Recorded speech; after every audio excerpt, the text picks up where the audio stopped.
Flying RAIJIN Jutsu, the infamous space-time teleportation technique created by the second Hokage, Tobirama Senju. What's good everyone, it's your boy AnimeAnalyst, the young jiggy ninja. Today, we got another episode of Naruto Ninja Knowledge.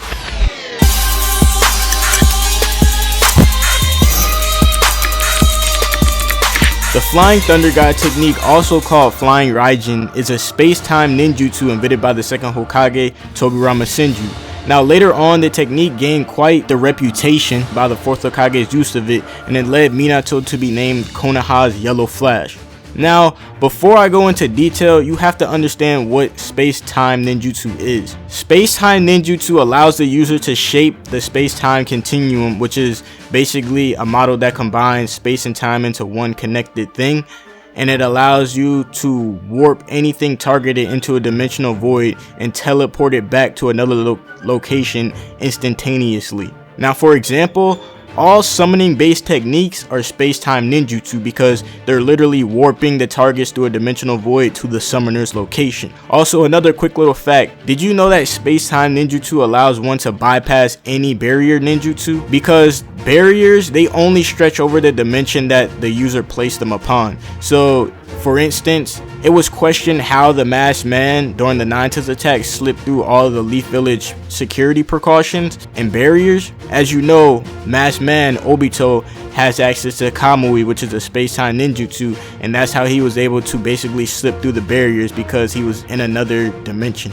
With that being said, Flying Thunder God Jutsu falls under everything that I just mentioned. Also, this jutsu is sometimes referred to as Hiraishin, which roughly translates to lightning rod. So this is a nod to how the technique requires the use of seals, kind of like how lightning is drawn into lightning rods. Now the seals that the users put, they pull the user back from the dimensional void instantaneously. When using this jutsu, the user places a technique formula seal to imprint the destination desired. Then the user can hop at will through the dimensional void, instantaneously transporting to the location of the seal. So it happens instantaneously. You don't really, there's no like in between time because it happens instantly. As you all know, the seal can be applied to basically anything through brief physical contact, and anything attached to the object that's being teleported can be taken with it.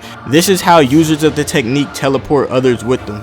It should be noted that once applied, the Thunder God seal never disappears, even if the one who applied it dies. An example is Minato placed the seal on the masked man who ended up being Obito before the series started. And as we all saw, the seal was shown to have lasted more than a decade when Minato struck down Obito in the 4th Great Ninja War via the same seal that he placed all those years ago. That very much adds to the deadliness of this technique. Did you know it was actually unknown that Tobirama Senju was the creator of this technique until Naruto commented on how the second Hokage copied his father's jutsu? At that point, Tobirama then snapped back, saying that it was the 4th who copied him. A lot of the readers pretty much assumed that Minato created the technique because he used it so much, but that wasn't the case. Now, even though a lot of people compare it to the body flicker technique, which is basically speed acceleration, where the ninjas, like, you know how they jump through trees and they turn black, this is different because it's basically summoning an object rather than accelerating it. You're literally summoning yourself to another area.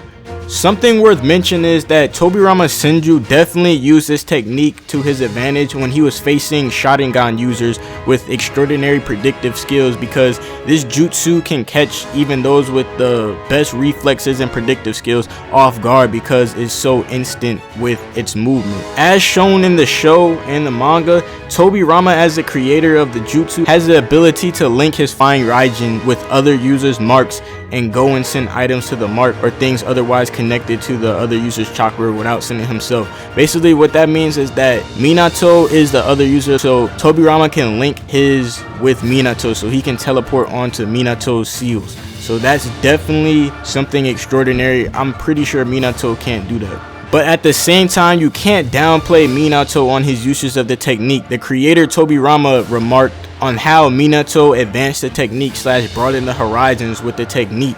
Examples of this include Minato combining the Flying RAIJIN with barrier jutsu to create a Flying RAIJIN guiding thunder technique, which uses the RAIJIN formula to basically summon a space-time barrier capable of like warping anything as large as a Bijou bomb away to another marked location. Now that's fucking dope. Also, Minato created the Flying Thunder God Guiding Thunder, which he taught to his Hokage guards. It enabled 3 people to basically divide the technique into 3 roles and collaboratively transport themselves or anyone inside the ring that they make to a marked location. So it allowed his Hokage guards to get to him when they needed to get to him. Now, both users of the technique, Tobirama, Senju, and Minato Namikaze, they both use kunai in conjunction with the technique. Even though Minato calls his variation of using the kunai Flying Raijin level 2, Tobirama basically uses the same